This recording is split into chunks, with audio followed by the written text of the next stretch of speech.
Jader já está aqui. O Gilmar, cadê o Gilmar? Está ali. Pronto. Como é que a gente vai fazer? Vai botar os dois aqui ou um de cada vez? Um de cada vez. Quem vai ser o primeiro, então? Então, só comunicando aos nossos amigos internautas que não têm a programação na mão, né? Que nós vamos agora a uma análise de pesquisas sobre trabalhos científicos relacionados à prece e curas espirituais. Esse trabalho de análise vai ser realizado pelo Gilmar Trivelato e pelo Jader Sampaio. Nós vamos começar primeiro com a palavra do Gilmar. Antes de nós apresentarmos o grupo, né, que vai ser composto pelo Gilmar Trivelato e pelo Jader, uma rápida apresentação. O Gilmar também é membro da Liga dos Pesquisadores, ele é de formação químico, engenheiro químico, professor da Federal de Uberlândia, foi professor da Universidade Federal de Uberlândia, com um trabalho desenvolvido ali por alguns anos, e depois Gilmar agora está na Fundação de Pesquisa. É que o nome é muito grande. Fundacentro, tá bom. Da Fundacentro. E no movimento espírita ele atua na casa, no grupo Batuíra, lá em Perdiz. E tem um trabalho bem interessante que ele já vem fazendo na Liga, inclusive sempre buscando a fundamentação acadêmica, né, das propostas de trabalho. E já antecipando, o Jader, eu não lembro, ele já foi apresentado, mas o Jader só reforçando, ambos estarão aqui apresentando trabalhos já publicados de autores que nem espírita são, mas que trazem uma fundamentação necessária para o pesquisador, inclusive o pesquisador espírita. Bom, boa tarde a todos, que Jesus nos abençoe. Eu vou apresentar um trabalho, não é eu que realizei o trabalho, eu simplesmente vou reproduzir um trabalho que está relatado na literatura, e que é uma análise de uma investigação científica sobre os efeitos do tratamento espiritual. O termo em inglês é spiritual healing, que eles falam cura espiritual, mas não é a cura é o objetivo, eu acho que é o processo, é a terapia espiritual, ou tratamento espiritual, né? E esse trabalho, o título dele em português, uma tradução feita por mim, chama Efeitos do Tratamento Espiritual para Mulheres Submetidas à Terapia Hormonal a Longo Prazo para Câncer de Mama. Uma investigação qualitativa. Por que o Jader me sugeriu esse trabalho e eu selecionei dos que ele havia enviado para mim, porque é uma abordagem um pouco diferente daquela que a gente está acostumado, com abordagem quantitativa, até tem uma relação muito estreita com o trabalho que a doutora Hélida apresentou hoje pela manhã, mas com outro enfoque e realizado por pessoas não espíritas. Então, aqui está o título dele em inglês, é publicado no Journal of Alternative and Complementary Medicine. É interessante ver os autores, eu destaquei os autores, na realidade, Fiona Barlow, que é PhD, né, da Universidade de Oxford, e duas outras pessoas uma da Escola de Enfermagem da Universidade de Southampton, e o Jorge também, um médico também da mesma universidade. Então vocês veem que são universidades bastante reconhecidas e que não são espíritas, né? Então essa é interessante, uma pesquisa que é conduzida nesse sentido. Então qual é o problema da investigação? É importante a gente destacar nesse artigo, até serve de... Eu selecionei a sequência metodológica aqui a abordagem do artigo, até servir como modelo, como a gente fazer o desenho de uma pesquisa. Então, os autores apontam que o câncer de mama representa hoje 32% de todos os cânceres que afetam as mulheres, né? E desde a introdução dos exames da mamografia e também a incidência aumentou, é claro, porque o diagnóstico aumentou, e obviamente, mas não a mortalidade. Por quê? Porque com a introdução de vários tratamentos clássicos que envolvem, por exemplo, cirurgia de remoção do tumor, quimioterapia, radioterapia, né? Então isso reduziu a mortalidade, mas ao mesmo tempo, né, que contribuíram para maiores taxas de sobrevivência. Mas as estatísticas não revelam, né? São falhas no que diz respeito à morbidade física e psicológica. Qual é a qualidade de vida dessas mulheres que se submetem a esses tratamentos, principalmente o tratamento hormonal para evitar recorrência, que é um período longo de tratamento. Então elas têm uma série de efeitos adversos físicos e psicológicos que não são abordados. Quer dizer, sobrevivem, mas a qualidade de vida reduz. Então os autores dizem que esses efeitos também reduzem a taxa de adesão ao tratamento.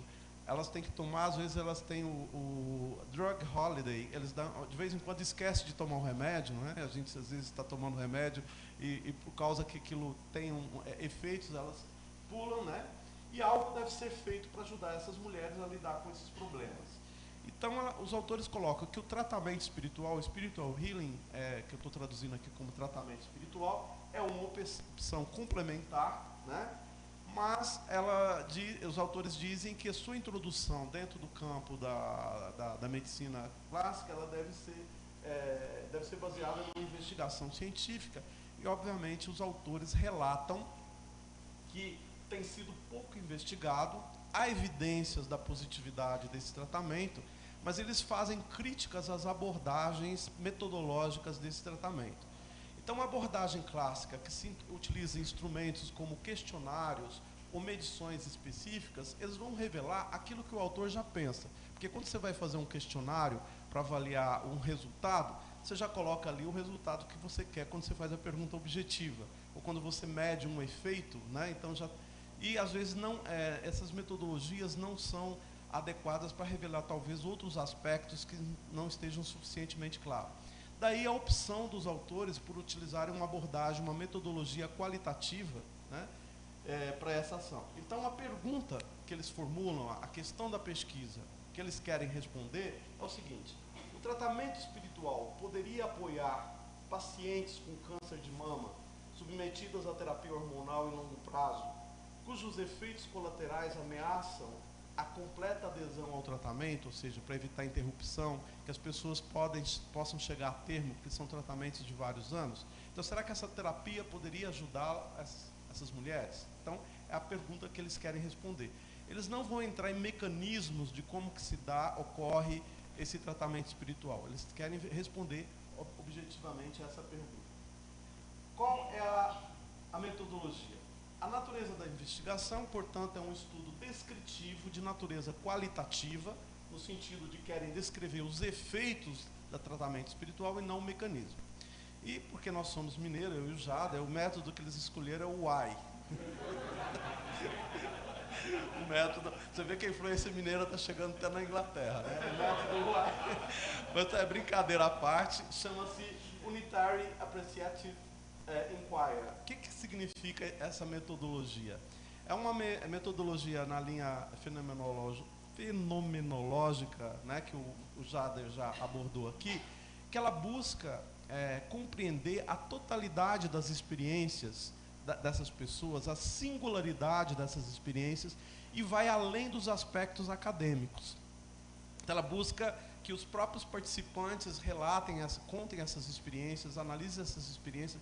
É um método colaborativo, de pesquisa colaborativa e portanto participativa, né, e que chama isso daqui. Eu peguei até alguns artigos complementares para me entender um pouco essa metodologia, que é usada não só na área da enfermagem, né, de tratamentos, mas também é utilizada em ciências sociais, em educação. Então é um método utilizado, que é esse método mineiro aí. Bom, quem são os participantes dessa investigação? Foram 12 mulheres com câncer de mama, convidadas através de uma mídia local. O artigo não cita qual é a cidade, mas é ali no sul da Inglaterra, entre Oxford e Southampton, não sei provavelmente qual é a comunidade, anunciada pelas mídias, só que, claro, deve ter vindo mais mulheres, então tem um critério de inclusão e de exclusão. Dentro dos critérios de inclusão, elas teriam que ter completado já o tratamento médico inicial, tipo cirurgia, quimioterapia, e tivesse iniciado o tratamento hormonal por pelo menos 6 meses. E ao mesmo tempo que elas apresentassem dores articulares, né, nas articulações, e calorias. Eu traduzi como calorias, mas é como se... calores, né? Eu não sei bem o termo médico. Fogacho, né? Eu não soube traduzir o termo médico porque eu não sou médico, né? Então, além de outros efeitos colaterais, mas todas tinham que ter esses sintomas justamente para verificar os efeitos. Tinha o critério de exclusão, obviamente, aquelas que tiveram metástases e recorrência do câncer de mama, e também pessoas que tiveram doenças pré-existentes ou tratamento de transtornos mentais mais sérios, né? Então, essas não participavam do estudo, então sobraram 12 pessoas. Às vezes o pessoal assusta que na pesquisa qualitativa, o N não é o critério de selecionar o número da amostra, de como é um pouco diferente de métodos qualitativos, porque você vai em profundidade, analisar a questão em profundidade, explorar os aspectos, sem necessariamente querer chegar a uma conclusão generalizante, como nas pesquisas tipicamente quantitativas, que a tua amostra tem que representar exatamente o que a população como um todo, né? Ela tem que ser representativa da população. Então, como que é o tratamento espiritual? Né? O que resume isso daí? Eram 10 sessões semanais, com duração média de 40 minutos, mais ou menos a duração dessa sessão.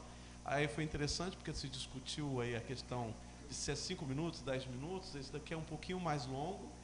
E o local foi uma instalação de pesquisa clínica especializada em um hospital geral do distrito. Vocês sabem que o sistema inglês é um sistema de saúde pública, né? Mais ou menos como o SUS aqui, só que funciona um pouco melhor, né? Mas é um sistema público muito reconhecido, que eu acho que a duras penas os ingleses tentam manter, né? E eram 4 terapeutas desse Harry Edwards Healing Sanctuary, esse santuário aí.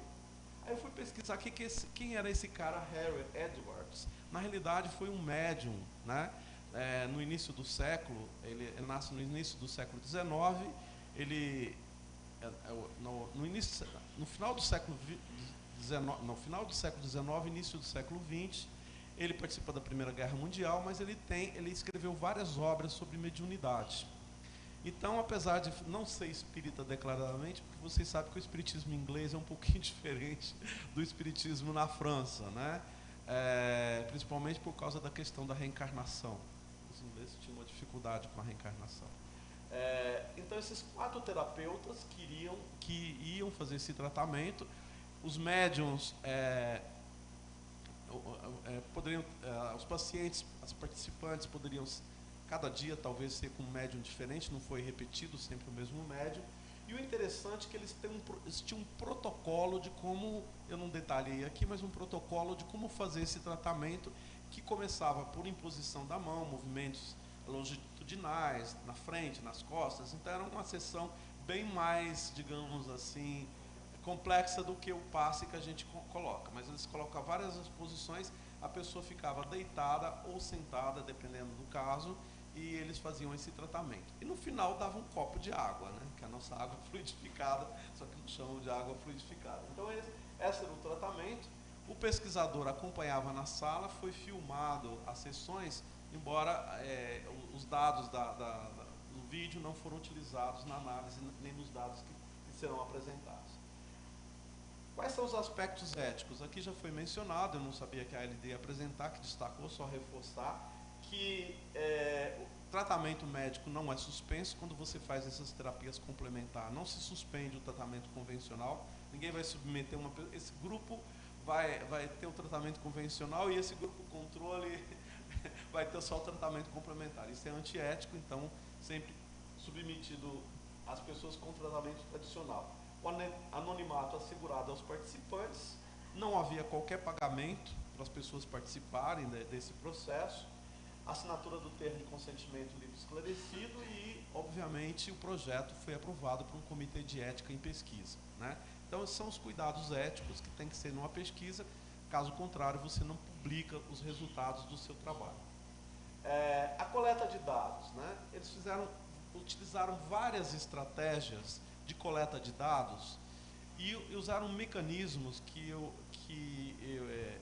dessa metodologia WAI aí, que favorece a triangulação dos dados. O que é a triangulação de dados? Quando você, para chegar à descrição dos fatos que você quer relatar, você usa diferentes fontes de informação e checa essas fontes de informação e tenta extrair o que há de comum delas, né? A essência de cada dessas informações. De uma certa forma, essa abordagem hoje muito importante para validar estudos qualitativos é a mesma que o Kardec utilizou. Por exemplo, eu estou estudando o livro Céu e Inferno. Para compor o livro Céu e Inferno, ele pegou várias fontes de mensagens de desencarnados e cria um modelo a partir dessa análise dessas diferentes mensagens. Então, o pessoal fala, por exemplo, o controle universal do ensino dos espíritos nada mais é do que uma técnica de triangulação de dados que hoje é típico da metodologia qualitativa, mas que não era uma coisa corrente na época de Kardec. Kardec vai usar uma metodologia muito à frente da sua época, que só agora nos anos 70, 80 do século passado que ficou presente no meio científico, principalmente na área de ciências sociais. Registro dos participantes durante o tratamento, registro dos terapeutas, no final uma entrevista semi-estruturada e a gravação então eles usam diferentes formas de coletar os mesmos dados. Como que eles fazem o tratamento dos dados? Eles fazem uma compilação na forma de síntese temática dessas experiências, né? Você reúne todo aquele material e você vai fazer uma análise qualitativa buscando categorias, né, que são comuns e analisando os aspectos físicos, emocionais e espirituais a partir das experiências relatadas pelos participantes. E esse UAI é um método de investigação, como eu já comentei, participativo e colaborativo. E depois que o pesquisador faz a análise e coloca no papel o relato, a sistematização, ele devolve ao participante para que ele possa acompanhar e verificar se ele retrata fielmente aquilo que ele expressa, aquilo que ele julgou importante, se é aquilo mesmo que ele disse, né? Uma maneira de validar os dados, a forma qualitativa de você validar os dados. Então aqui foi verificado pelos participantes, por isso que ele é um método qualitativo, né? e colaborativo. Quais foram os resultados desses estudos, né? Então ele apresentou por impactos no organismo. Primeiro, impacto físico. Todas as participantes, né, relataram alívio ou suspensão temporária de seus sintomas físicos. Lembra que eu falei que eles tinham problemas do fogacho e da dores nas articulações, então todas relataram alívio, né? E todas experimentaram alívio enquanto recebiam o tratamento espiritual, né?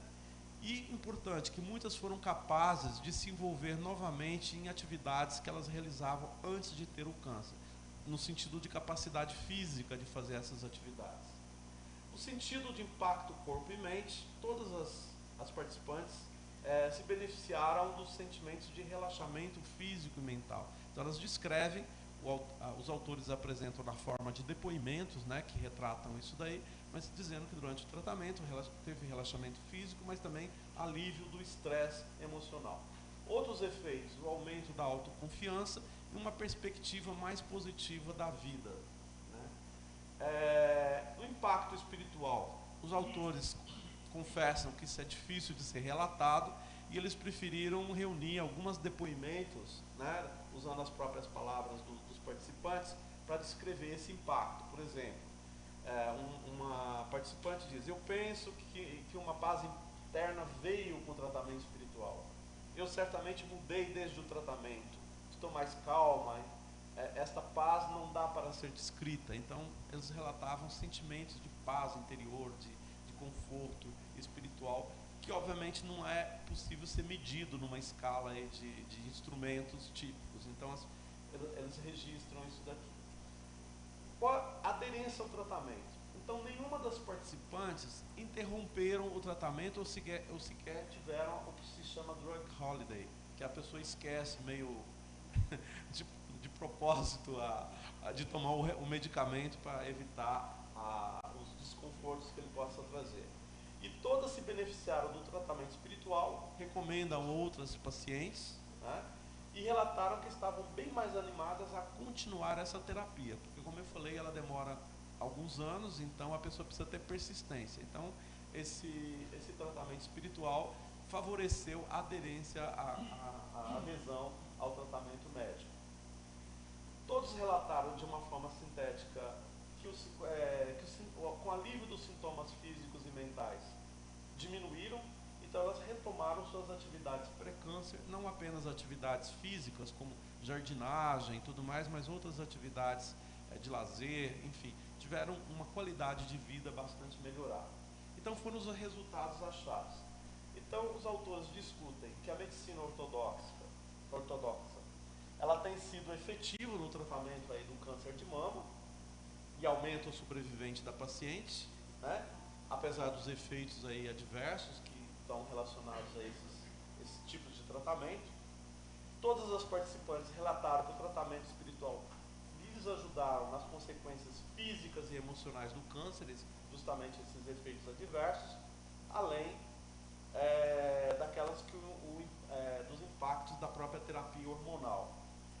Mas os autores relatam que o tratamento espiritual é uma terapia complementar que não busca usurpar, obviamente, o papel que vem sendo desempenhado pela medicina tradicional na gestão aí da saúde, mas atua conjuntamente, ajudando as mulheres a superar os efeitos colaterais e melhorar a sua sobrevivência.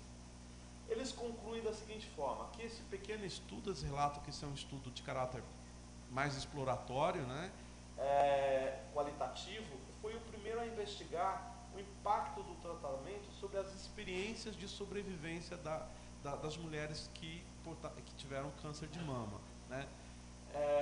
A metodologia ela facilitou que os participantes pudessem compartilhar uma visão mais completa, mais holística de vários aspectos da sua vida, das suas experiências, e eles terminam o artigo dizendo que esses achados, né, justificam investigações posteriores mais aprofundadas que pudessem, de uma certa forma, justificar, mostrar os benefícios desse tratamento espiritual. O interessante desse artigo aqui que nós selecionamos é que ele mostra a efetividade, foi realizado no meio não espírita. É interessante, diferente do estudo da Hélida, o tratamento do passe não caracterizou se é espírita ou não espírita, mas pela história do patrono lá da onde eles participavam, do santuário, então tinha um quê de espiritismo, uma intencionalidade de promover a cura na aplicação desses passes, desse tratamento espiritual. E interessante que se mostra no meio acadêmico, em universidades bastante reconhecidas, né?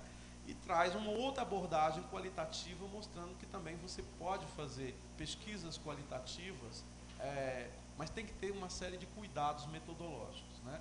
Particularmente, se alguém tiver interesse, eu coordeno um curso de pós-graduação, que a gente tem uma disciplina de metodologia qualitativa na área de saúde e trabalho. Se alguém tiver interesse, pode me procurar, que é gratuito, você pode se inscrever. Na Faculdade de Saúde Pública também tem uma disciplina aqui da USP, também você pode fazer como aluno especial, desde que você tenha graduação, disciplina de metodologia qualitativa, que eu acho que pode ser muito útil, pode ser muito útil no estudo dos problemas espíritas. Aqui estão meus contatos, né? Eu trabalho no Grupo Espírita Batuíra, profissionalmente atuo como pesquisador de uma instituição na área de saúde e trabalho, onde a gente usa muito essas abordagens qualitativas.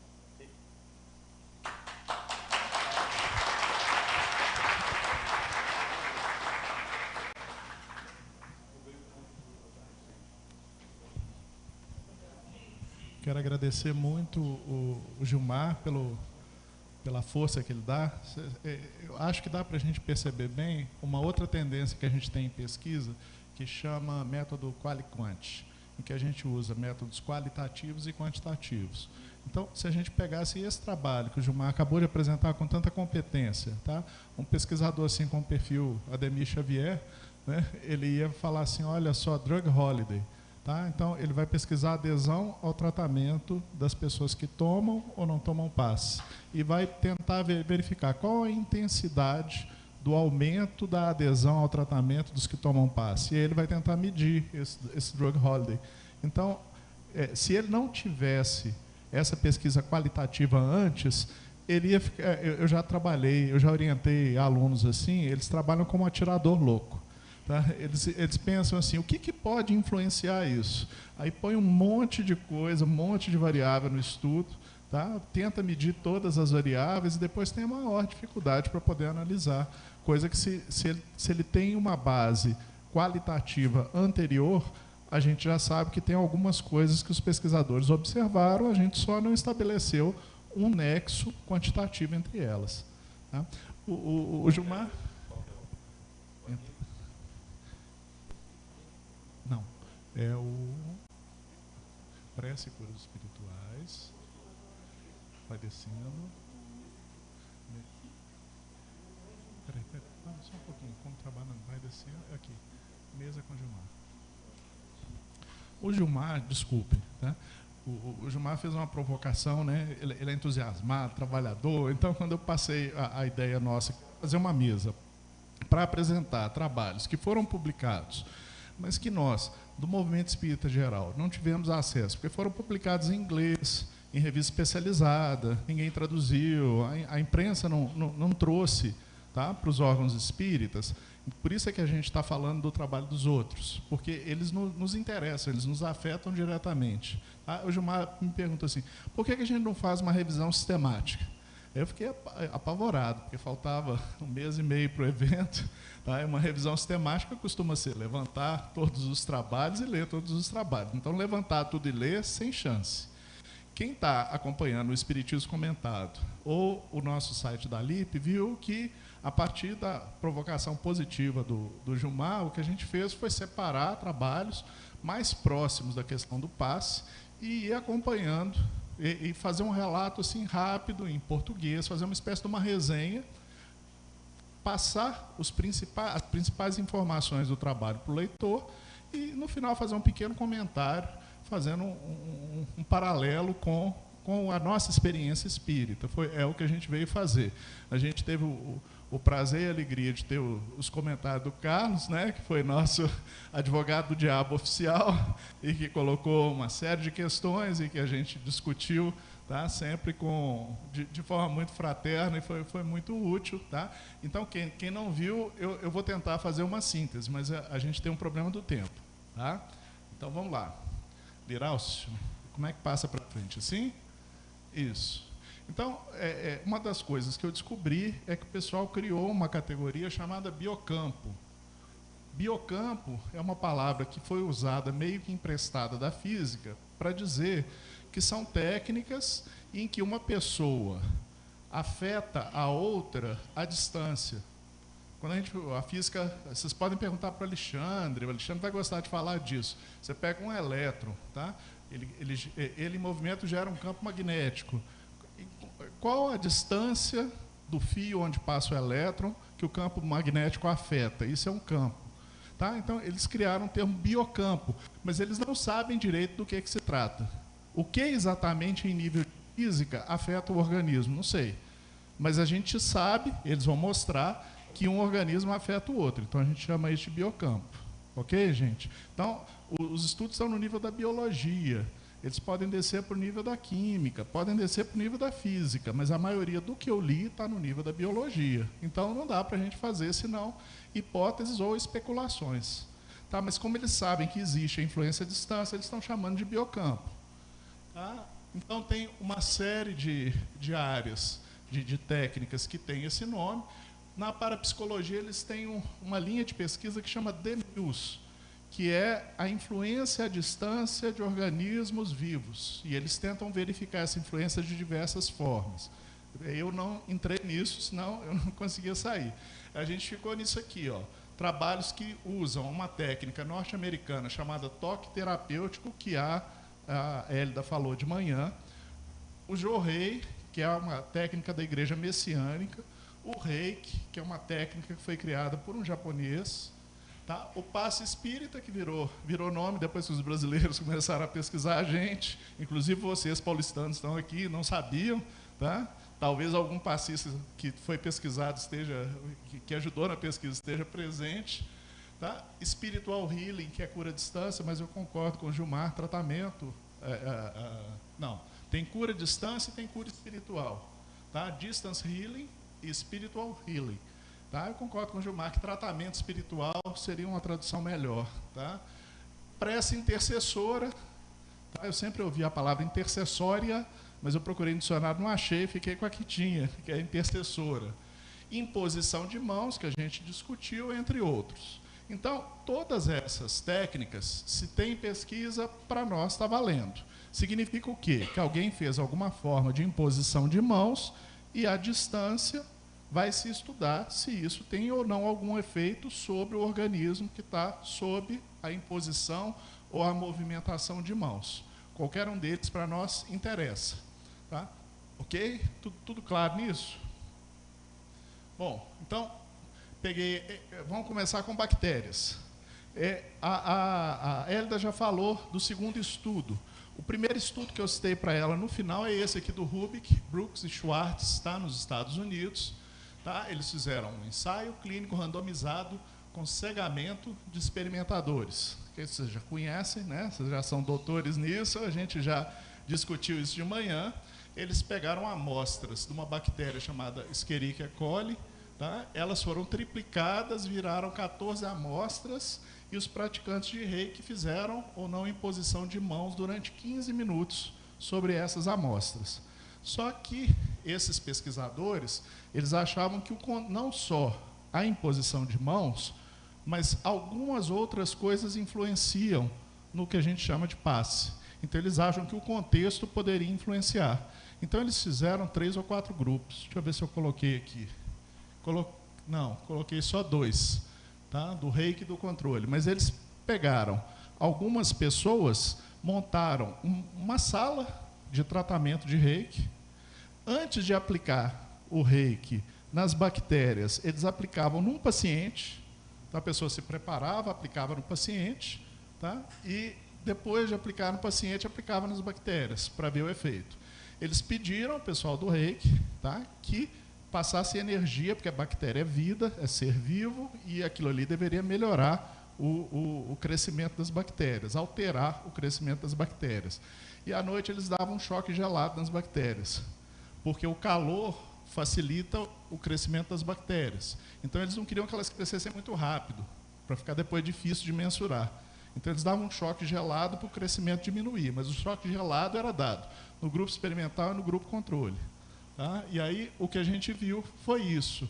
Tá? Aqui são as culturas, o branquinho é do reiki e o outro aqui é o grupo controle. Tá? Os resultados foram que houve crescimento das culturas in vitro, tá? E as do healing cresceram, as que passaram pelo tratamento de reiki cresceram mais do que as do grupo controle.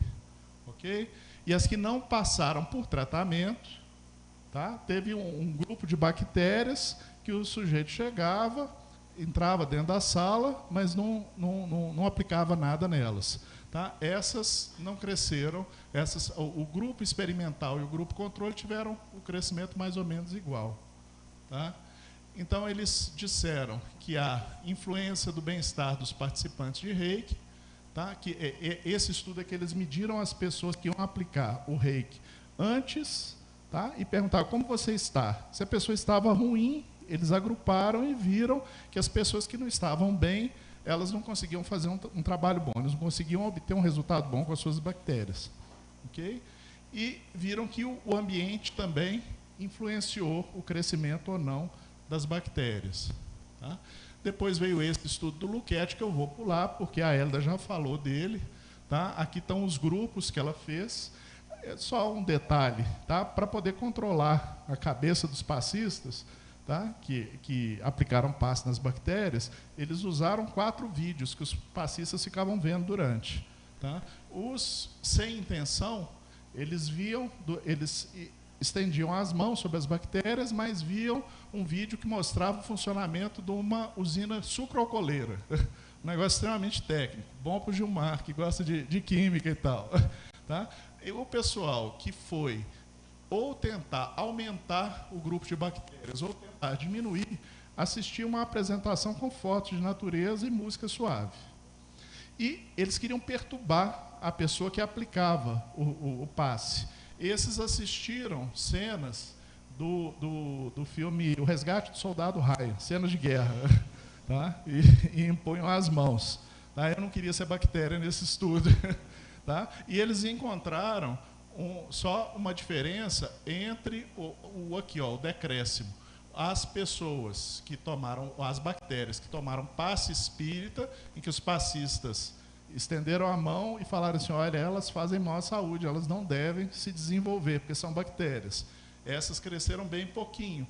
Já os outros dois grupos cresceram bastante.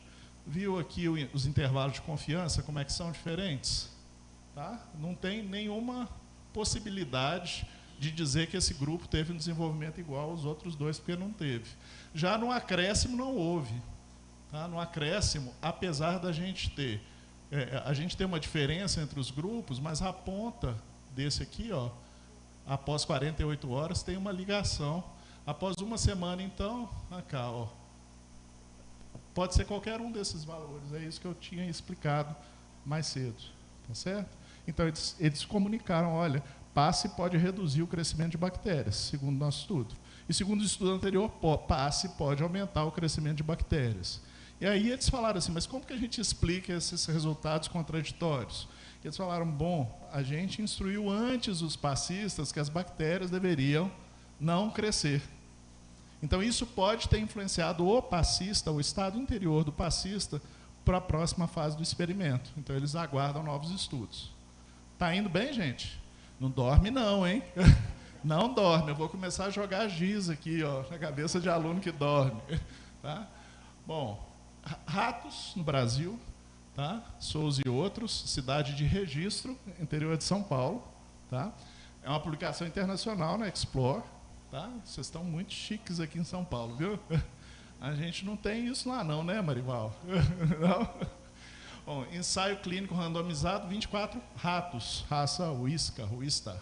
E eles fizeram toque terapêutico com os ratos. A enfermeira fez o toque terapêutico, que é a imposição de mãos, a rigor. Tá? O que eles fizeram com os coitados dos bichos? Eles pegaram os bichinhos, anestesiaram, fizeram um corte redondo, circular, nas costas dos bichinhos, do mesmo tamanho em cada um deles. Dividiram aleatoriamente os ratos. Um grupo vai tomar passe e aspirina, o outro grupo vai tomar só aspirina. Os dois grupos vão ser cuidados e tratados da mesma forma, com água filtrada, tá? Para o restabelecimento. E vamos acompanhar o restabelecimento das feridas. Eles já tinham lido na literatura que o passe acelera a cicatrização. Isso já havia sido constatado. Eles estão aqui verificando se é verdade. Tá? E olha o que eles conseguiram.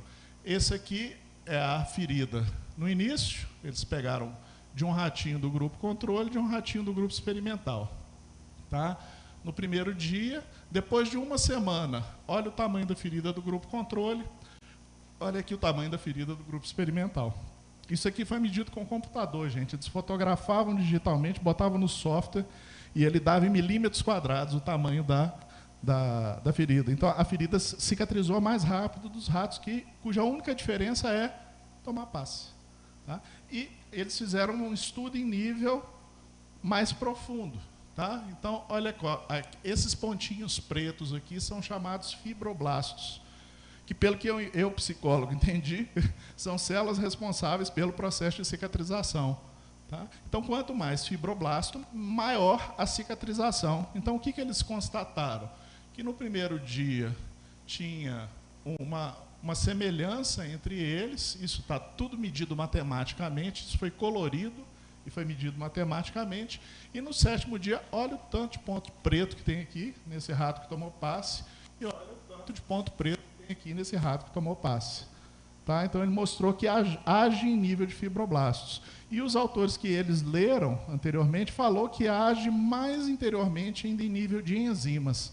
Tá? Mas isso aí está precisando de novas pesquisas. Esse é um defeito do método quantitativo. Você estuda um trocinho desse tamanhozinho e dá um trabalho danado. Para estudar mais um trocinho desse tamanhozinho, mais um trabalho. Tá?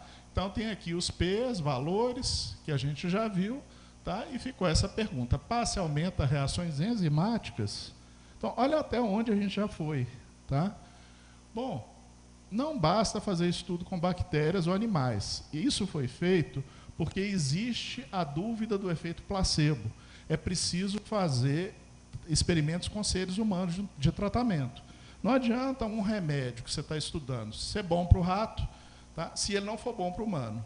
Ele ser bom para o rato é ótimo para a gente poder tomar a decisão de fazer o experimento com seres humanos.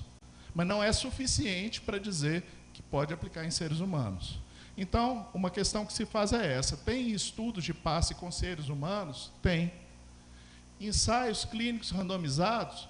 Tem. Controlados? Tem. Tá? Que levam em consideração o efeito placebo, ou seja, as mudanças serem fruto da psicologia das pessoas que estão sendo tratadas e não da ação objetiva do passe? Tem.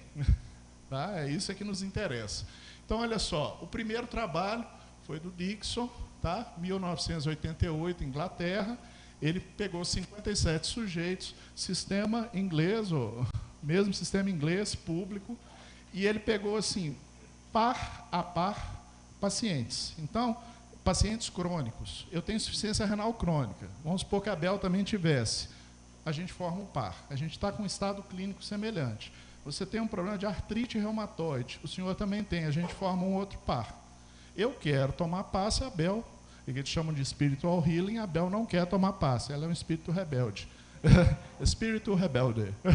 Tá? Então, ele vai ver o meu progresso daí para frente e o do senhor, que também quer tomar o passe, e as mulheres que não querem tomar passe, na verdade é o contrário, mas tudo bem. As mulheres que não querem tomar passe, a gente vai ver o progresso delas. Se o passe fizer diferença, a gente vai encontrar diferença entre os sujeitos. Tá? Então, o Dixon usou um curador espiritual da região, tá? E o resultado é que o passe diminuiu. Ele não curou as doenças crônicas, ok, gente? Ele não teve efeito sobre as doenças crônicas, mas as pessoas que foram tratadas com passe tiveram seus níveis de ansiedade e depressão diminuídos, tiveram seu nível de saúde geral melhorado. Ele achou que o passe fosse agir em células imunológicas, as chamadas natural killer, e ele não conseguiu constatar, mas um estudo aqui no Brasil mostrou um efeito diferente do que o que ele fez. O nível de toxicidade dessas moléculas passou a ser maior. Tá numa dissertação de mestrado aqui de São Paulo. Tá? E houve maior redução dos medicamentos. E aí ele falou assim, alguém podia estudar, pelo amor de Deus, tá? Qual é o custo dos medicamentos e qual é o custo de pagar um spiritual healer, porque eles estão na Inglaterra, eles fazem isso pago, tá? Para ver se não vale mais a pena tomar passe do que tomar remédio. Ok? E parece que vale a pena. E a gente faz isso aqui de graça nos centros espíritas, não é? Pois é. Bom, esse aqui foi com pacientes com transtorno de ansiedade ou depressão. Cavalcante e outros, 2016, São Paulo. Foram feitos passes longitudinais, estudo clínico randomizado, 60 sujeitos com falso passe. O que é o falso passe aqui nesses estudos? São passistas que fazem os movimentos, que não são passistas, pessoas, voluntários, que fazem os movimentos do passe, mas não se concentram, não desejam a cura das pessoas, não fazem oração no momento, tá? Então é só a movimentação de mãos. Porque se fosse um efeito mecânico, tanto faz eu mexer as mãos, não interessa o que eu estou pensando, tanto faz o que eu estou pensando. Não faz diferença, basta mexer as mãos, às vezes é isso. Tem alguma coisa ao mexer as mãos que influencia o organismo, então é isso que eles estão testando. Tá? Como na literatura científica não se sabe o efeito do passe, a gente tem suspeita que isso existe, tá? Então eles podem justificar um comitê de ética aplicar um falso passe, desde que os pacientes saibam que eles podem ou não tomar o passe e concordem com isso. Ok? Eles conseguiram aprovar no comitê de ética. Aí o que eles conseguiram? Então o grupo que tomou passe teve redução significativa da ansiedade, que era medida através de um instrumento daqueles psicológicos de medida de ansiedade. Tá? E foi avaliado por uma enfermeira que não tinha nada a ver com a história. Houve redução da depressão nos dois grupos em igual, então o passe não fez efeito aqui para fins de depressão. Os dois diminuíram a depressão no passar do tempo, do início ao final do tratamento, e a qualidade de vida melhorou nos dois grupos. Então, a diminuição, o benefício do passe, dos passes longitudinais dos passistas da FEESP foi na redução da ansiedade nesse estudo. Tá? Esse aqui são os pacientes com artrite reumatoide, na Dinamarca, em que os pesquisadores não acreditavam em PAS. Eu acho ele notável. Tá? Foi feito em 2014, médico, enfermeira, feito no ambiente do hospital, pegaram o pessoal que tem artrite reumatoide, eles têm umas escalas, ou seja, onde dói, quantos lugares dói, eles têm medidas objetivas do sofrimento da artrite reumatoide. Eles tamparam os olhos e os ouvidos dos pacientes. Então, o paciente entrava na salinha, igual aquela sala de consulta médica, para tomar passe, de olho e ouvido tampado. Um paciente faria o spiritual healing, o outro sobrou para o residente, né, coitado? O residente, ele entrava na sala, tá, sem fazer barulho, igual o outro que aplicava o passe, ficava lá quietinho na sala e depois saía, não fazia nada. Tá? Coisas que as pessoas fazem para se tornar médicos, tá? Na Dinamarca. Tá? Aí o que aconteceu?